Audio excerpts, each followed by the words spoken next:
Yang menjadi pertanyaan politisnya sebenarnya bagi saya Bung Rizal, ya kan, kok bisa mendekati momentum dekat ini? Ini fakta lapangan yang ada bahwa ada orang, ya kan, yang muda yang coba didorong menjadi calon wakil presiden dari salah satu kandidat. Ini yang menjadi pertanyaan publik, kok bisa dipaksa-paksa? Jadi menarik, saya tertarik dengan statement yang dibangun Bung Ardi tadi, bahwa apa alasan-alasan yang kemudian putusan ini dikeluarkan sangat krusial, kan? Mengingat momentum daripada pemilihan ini itu rentetan waktunya sudah mendekat. Nah, putusan ini hanya berjarak berapa bulan setelah itu dilakukan pemilu. Saya melihat di sini bukan pada rentetan waktu. Saya hanya mau melihat marwah daripada independensi Mahkamah Konstitusi itu sendiri. Nah, bergeser daripada institusinya, narasi-narasi yang dibangun Bung Ardi ini menyentil ada keterlibatan, ada campur tangan, ada intervensi, sehingga mendesak putusan harus dikeluarkan. Kan seperti itu. Kalaupun memang ini terjadi bahwa ada hal-hal yang tidak diinginkan atau keterlibatan MK dalam putusan ini secara real terlibat dalam praktis, ini mencederai publik. Di positifnya adalah terbuka keran sumbatan di mana usia menjadi barier dari seseorang yang mumpuni atau punya kapasitas dan punya kemampuan untuk maju di calon presiden atau wakil presiden. Positifnya tersebut menurut saya, semua kepala daerah yang punya prestasi hari ini dengan usia yang belum masuk di kriteria sebelumnya, di kriteria pertama maksud saya, bisa mencalonkan diri juga untuk maju di calon presiden. Dan itu angin segar bagi partai-partai, pengkaderan partai-partai utamanya, supaya mereka mendorong kader-kadernya yang berprestasi di daerah untuk bekerja lebih baik, supaya publik ini ngas dengan keberadaan kader-kader di seluruh Indonesia yang kepala daerah. Semacam kontestasi juga sebenarnya untuk menunjukkan karya dan kinerja terbaiknya kepada publik, sehingga anak-anak muda ini tidak lagi ada semacam barier untuk masuk ke mengambil alih kepemimpinan yang lebih besar, tanggung jawab yang lebih besar. Assalamualaikum warahmatullahi wabarakatuh. Jumpa lagi bersama kami di podcast 2/3 malam, menyongsong pagi, mewujudkan mimpi. Nah, kawan-kawan di depan saya ini merupakan kawan-kawan yang selalu menemani kita di setiap podcast baik sebelumnya maupun yang akan mendatang. Ada hal menarik, Bung, di podcast yang kita bahas saat ini. Siap. Di beberapa jam kemarin kita sudah mendengar secara bersama-sama. Siap. Ini merupakan berita nasional. Oke. Menurut saya dan sebagian besar orang, kan, terkait putusan MK yang kemudian saat ini menjadi polemik, tanda tanya besar, menjadi pertanyaan-pertanyaan publik yang perlu atau kita jawab. Ini sudah menjadi keresahan. Nah, menyikapi isu ini dari Bung Ardi sendiri gimana? Kalau saya sendiri sebenarnya ada beberapa hal yang lagi-lagi saya headline seperti podcast-podcast sebelumnya. Yang pertama, memang publik kita atau masyarakat kita secara umum ini dikagetkan dengan keputusan MK yang baru beberapa jam lalu misal kita saksikan bersama bahwa ada 2 poin, ya kan. Yang pertama, terjadi penolakan terhadap usul usia 35 tahun. Batas usia capres-cawapres, ya kan? Artinya tidak dikabulkan judicial review dari penggugat, sepengetahuan saya dari PSI itu. Benar. Yang kedua, di ujung dari proses itu ternyata diterima gugatan capres-cawapres dengan usia yang dibatasi tetap 40 tahun, ya kan?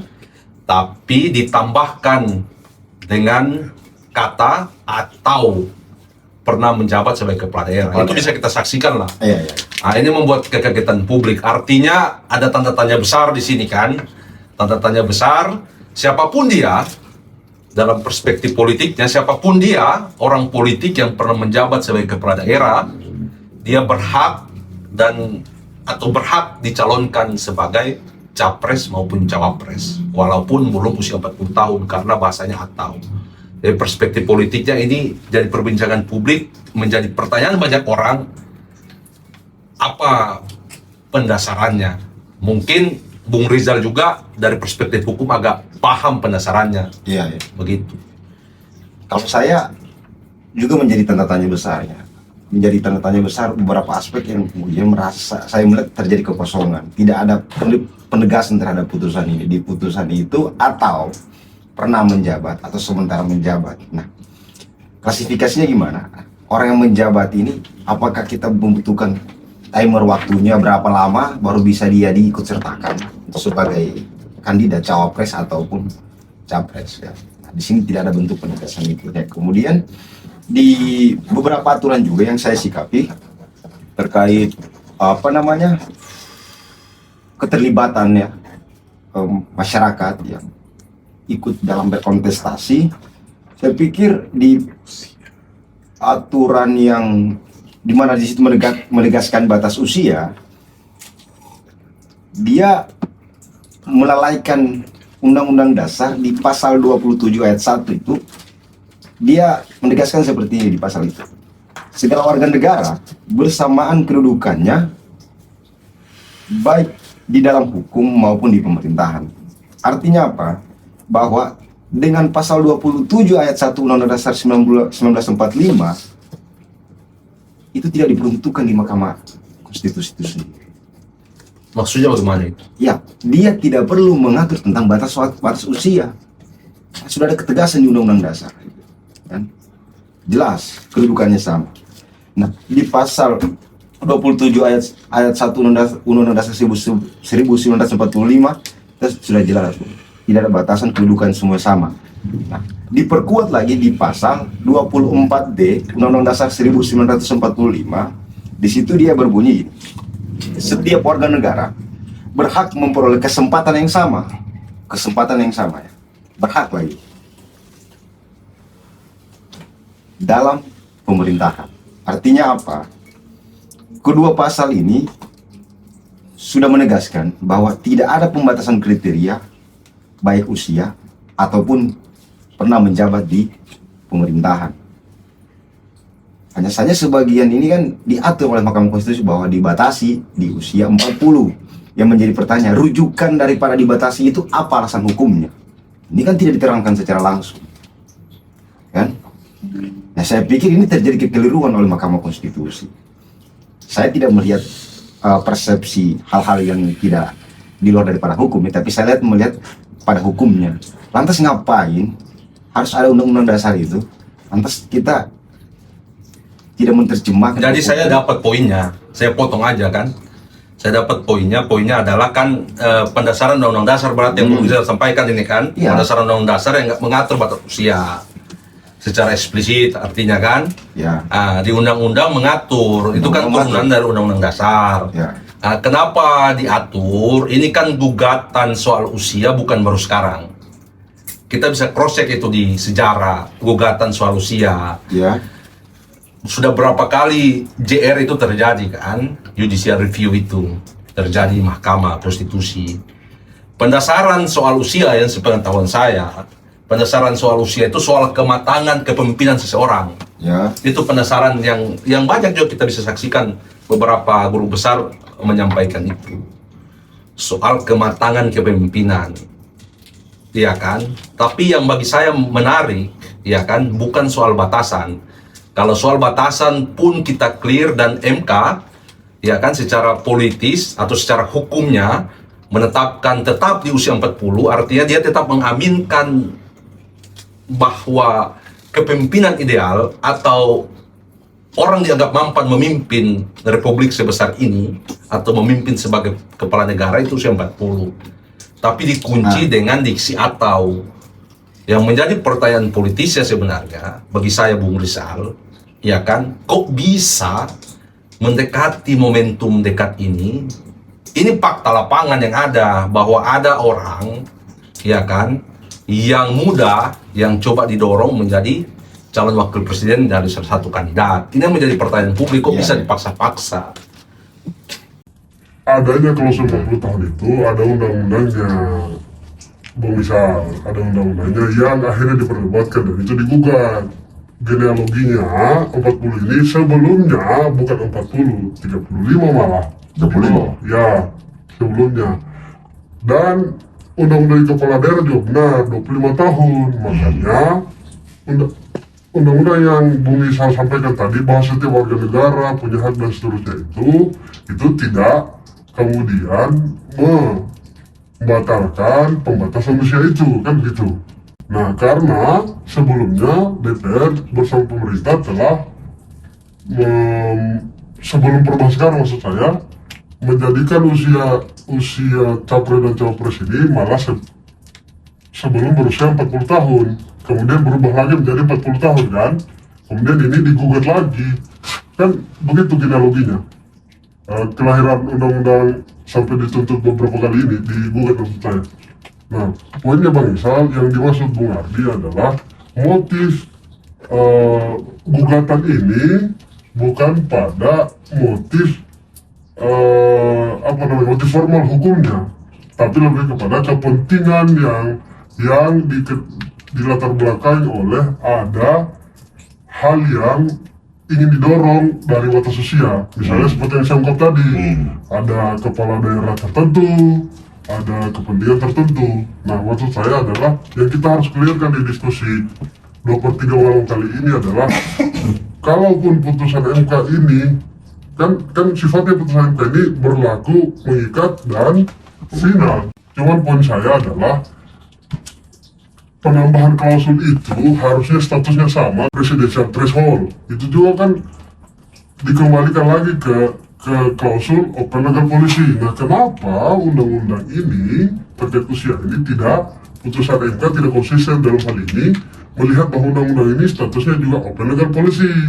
Maksud saya yang berkepentingan tentang usia itu harusnya bertarung secara politik dalam proses perumusan undang-undangnya, tidak pada MK yang pada akhirnya mengakomodir ini dalam bentuk menambah klausul baru dengan kata atau tadi, atau kemudian disandingkan dengan pengalaman pernah menjadi gubernur atau kepala bupati wali kota, atau pernah ikut pemilu ya bahasanya.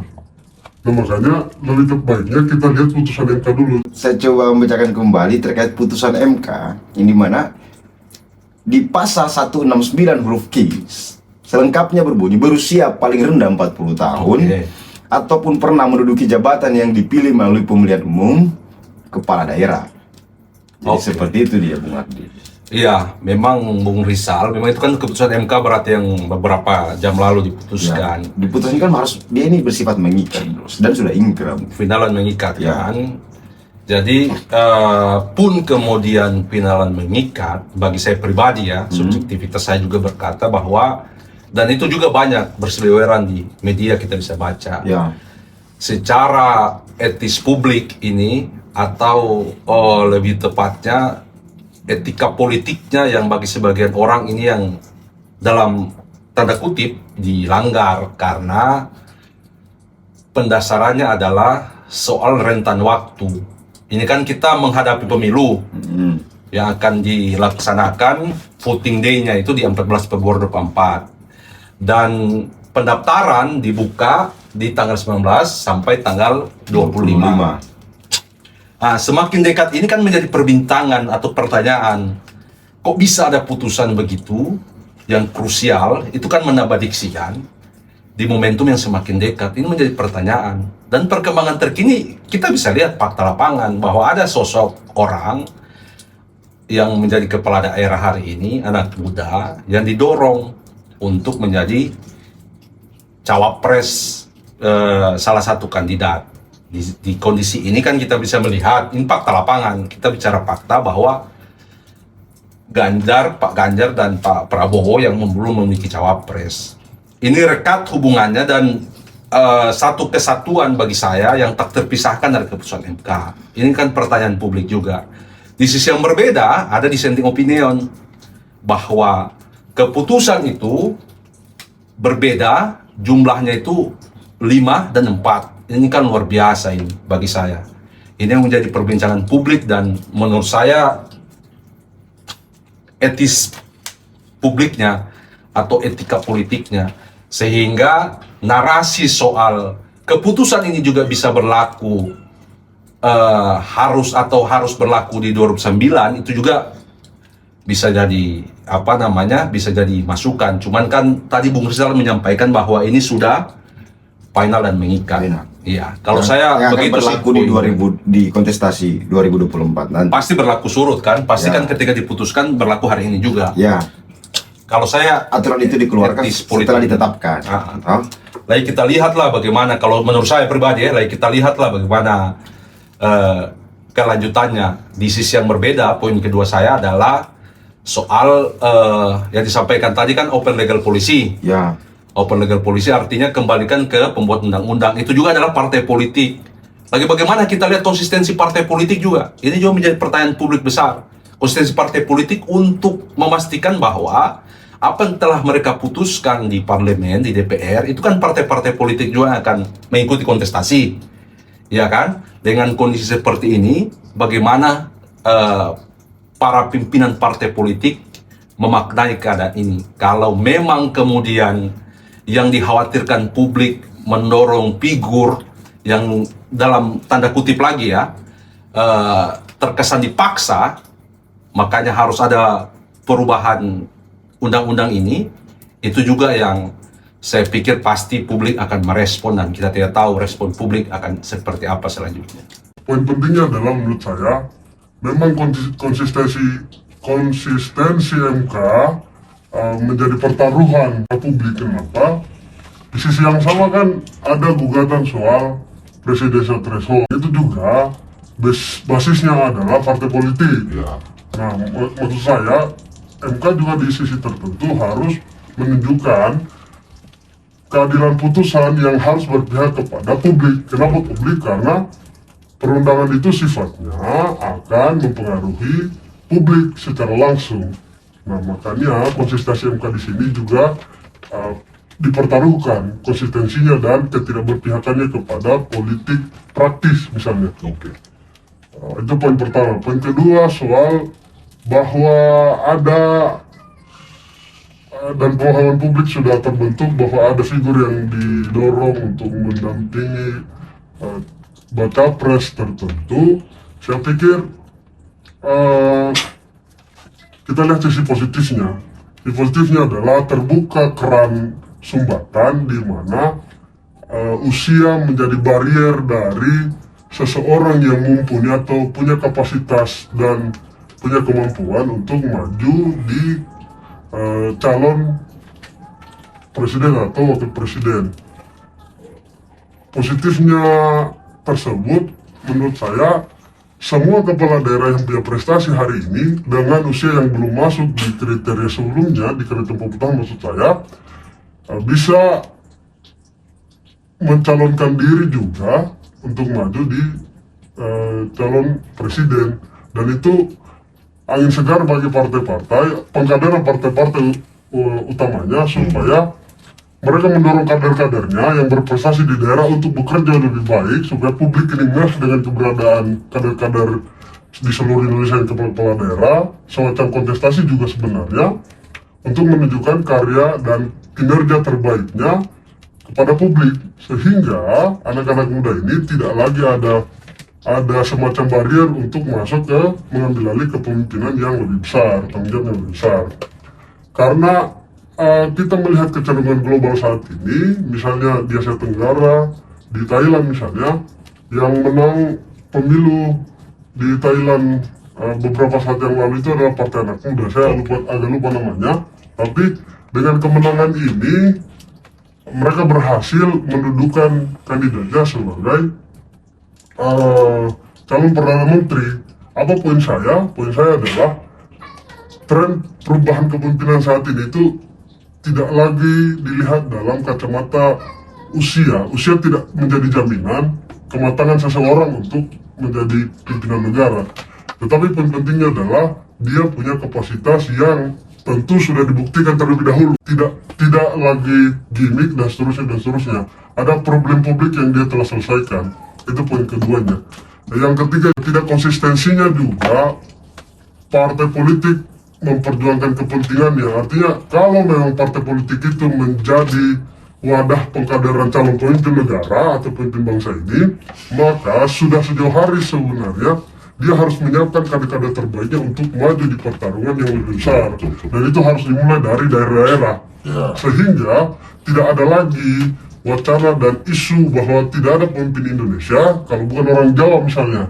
Karena itu kita ketinggalan narasi yang jauh dari perkembangan global. Maksud saya, sudah saatnya Indonesia melihat landscape dunia tidak lagi bertarung terkotak-kotak karena asas daerah dan seterusnya. Walaupun kita juga patut akui bahwa dengan one man one vote ini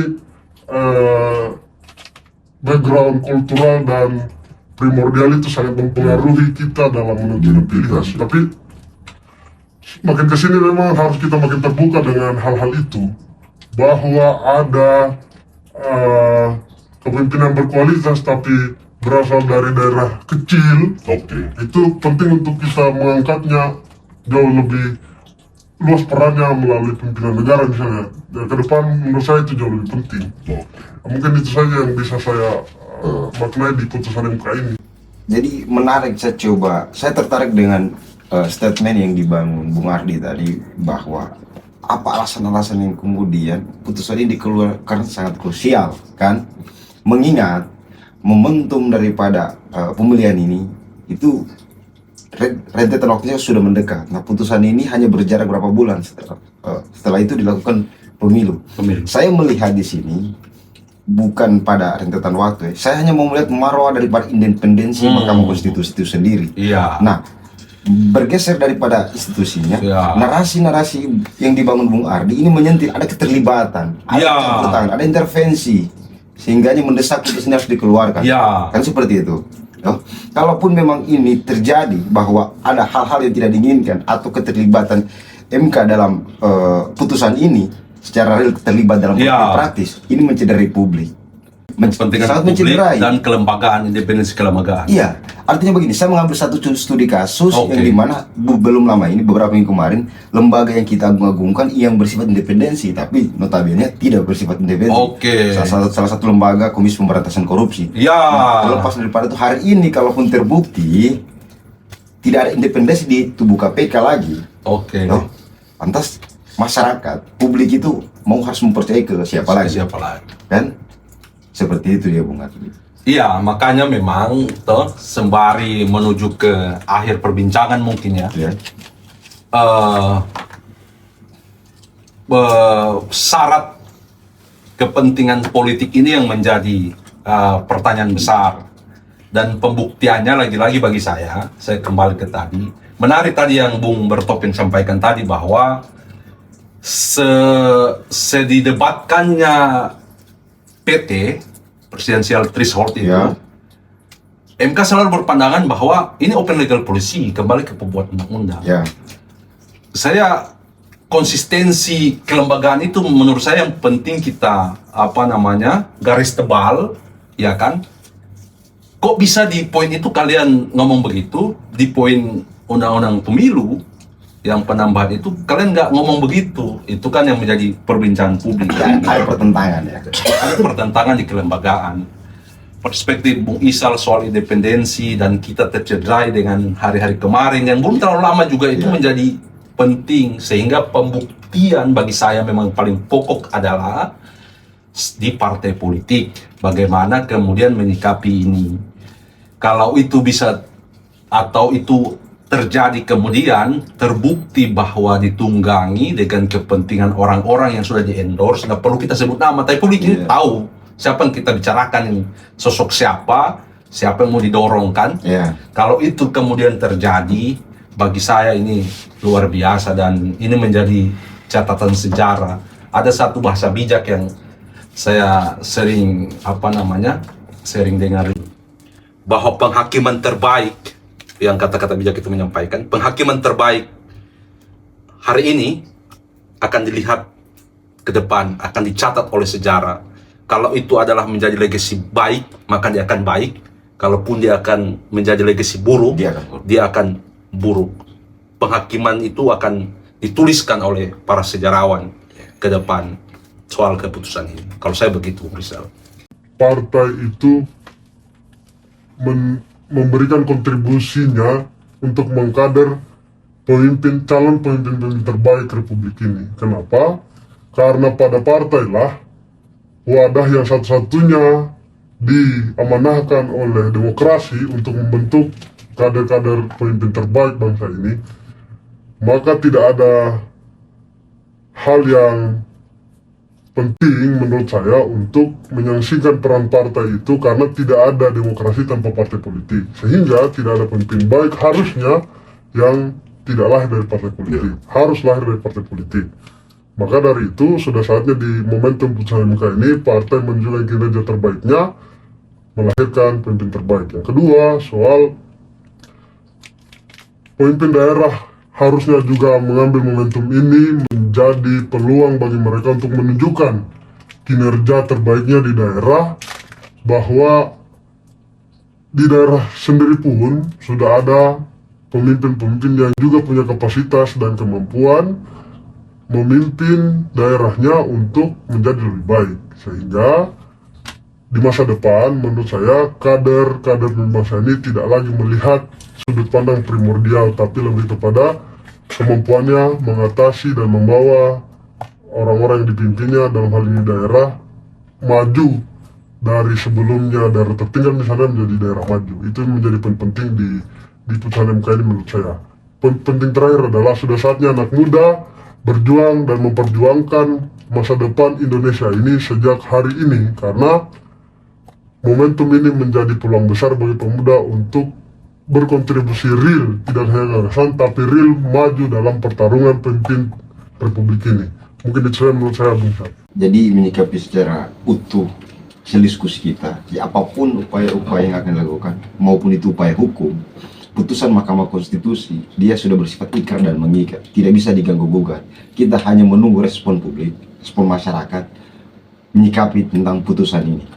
Jadi seperti itu, Bung. Entah desakan-desakan apa saja itu saya nggak tahu yang akan dilakukan oleh publik. Yang jelas nggak lagi upaya lain selain dorongan ke publik terhadap putusan ini seperti apa mereka menyikapinya. Mungkin seperti itu, Bu.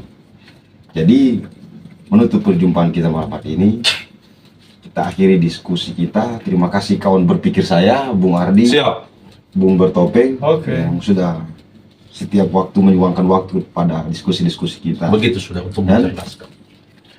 Ya, jadi menyikapi secara utuh diskusi kita, ya apapun upaya-upaya yang akan dilakukan, maupun itu upaya hukum, putusan Mahkamah Konstitusi, dia sudah bersifat ikrar dan mengikat, tidak bisa diganggu-gugat. Kita hanya menunggu respon publik, respon masyarakat, menyikapi tentang putusan ini. Jadi seperti itu, Bung. Entah desakan-desakan apa saja itu saya nggak tahu yang akan dilakukan oleh publik. Yang jelas nggak lagi upaya lain selain dorongan ke publik terhadap putusan ini seperti apa mereka menyikapinya. Mungkin seperti itu, Bu. Jadi menutup perjumpaan kita malam hari ini, kita akhiri diskusi kita. Terima kasih kawan berpikir saya, Bung Ardi, Bung Bertopeng, yang sudah setiap waktu meluangkan waktu pada diskusi-diskusi kita. Begitu sudah untuk menjelaskan. Kita kembali pada penghujung diskusi. Kita akan kembali untuk di diskusi-diskusi selanjutnya di podcast 2/3 malam. Menyongsong pagi, mewujudkan mimpi di podcast 2/3 malam. Saya akhiri, wabillahi taufiq wal hidayah. Wassalamualaikum warahmatullahi wabarakatuh.